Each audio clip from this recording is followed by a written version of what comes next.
our next comic, she broke her bed frame this week. But the only thing she's fucking is fucking insane. Everybody please give it up for the fabulous Rhiannon Charney!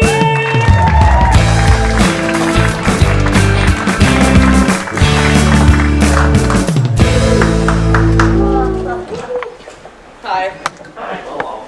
My name is Rhiannon.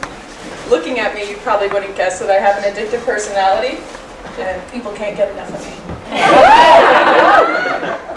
No, but I knew I had an addictive personality from the moment that I first tried cocaine. My first sniff, I was like, I don't know, maybe I need to do a little more. And then I'll go back in for my second. Maybe I didn't do enough again. So I go in for my third, and that's how I ended up signing up for this.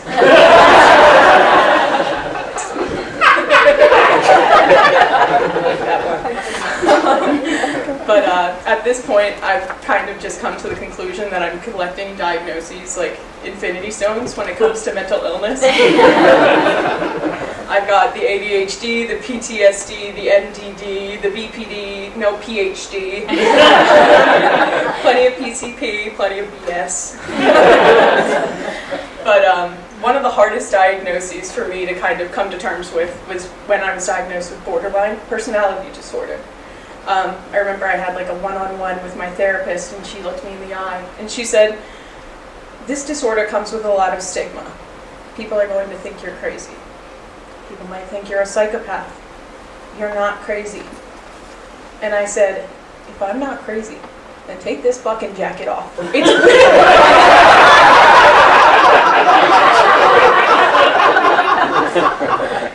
Speaking of the psych ward, who wants to guess how many times I was there? 3. 6. Wrong. 37. It wasn't 37. It was like 2, like 12. The first time that I was inpatient, I was in the dual diagnosis unit, which is a unit for addicts with mental illnesses. Which is crazy because all addicts have mental illnesses. But being in that unit was a real breath of fresh air. I was in college at the time, around 400 kids in my school with performers all day. So it meant a lot to be around people that really meant what they said. Even if those words were, "I'll fucking kill you if you look at my french fries again, you fucking bitch." So yeah, it was a breath of fresh air. People were just constantly talking about like drugs, substance use, all of that. Loved it. But one of the best people I met in the ward was named Big Ed. The dude was like 6'6", 300 pounds, and the nicest guy I've ever met. He would do these treatments where they would essentially hook him up to a device that would send currents to his brain, induce seizures. The seizures change your brain chemistry, so you're supposed to be happier, which is wild to think about who came up with that.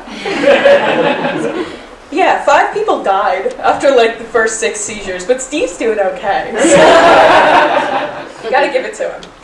So, because he would have these seizures, willingly,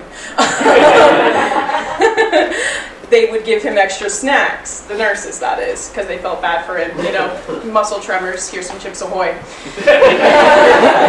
So because he would get these extra snacks, he would hoard them, and everybody is looking at them like it's like a pile of treasure, essentially, in the ward.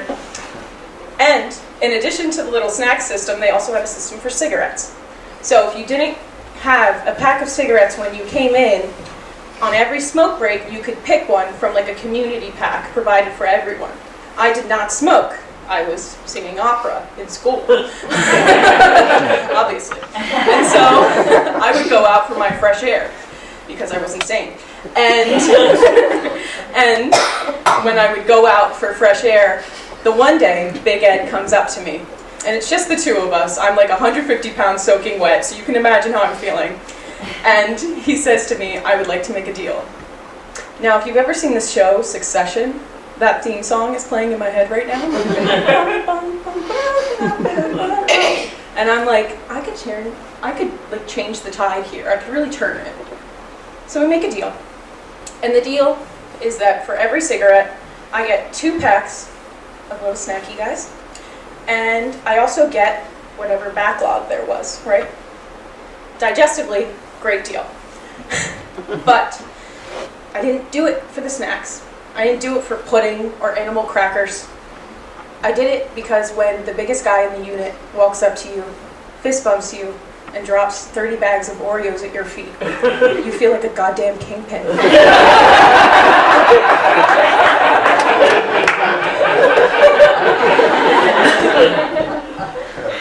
Such power. And so I got a little carried away, and I started to trade those cigarettes for other contraband. Really, like, dicey stuff. Reese cups, workers, makeup. But I flew too close to the sun, and one day I woke up to being raided by the feds. The nurses cleared out all my drawers, and my therapist told me that if I didn't stop, I'd be moved to a more intensive care unit. It was fine.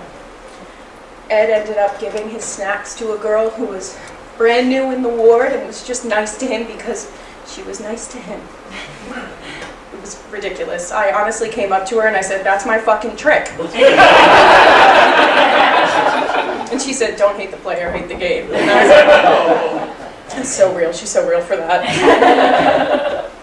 So I had it all and I'd lost it all just as quickly as I'd found it. And it was just so crippling that I just kind of stood back and I said, "Oh my God, I created an entire narrative and an entire economy around a man's crippling nicotine addiction and my own addiction for control. I think it's time to start acting like I'm sane." So I did that. And on my last day in the ward, I remember saying goodbye to everybody. And Ed had this like certain sadness about him. Before, on one of our smoke breaks, he came up to me and said, "You remind me a lot of my late wife. You're so funny and you're so kind." He couldn't put it into words, but I knew he was really going to miss those cigarettes. But the moral of the story is have the mental breakdown, but sit in your own couch, in your own home, and eat your own Oreos, because the psych ward is expensive and there are a lot less loose ends.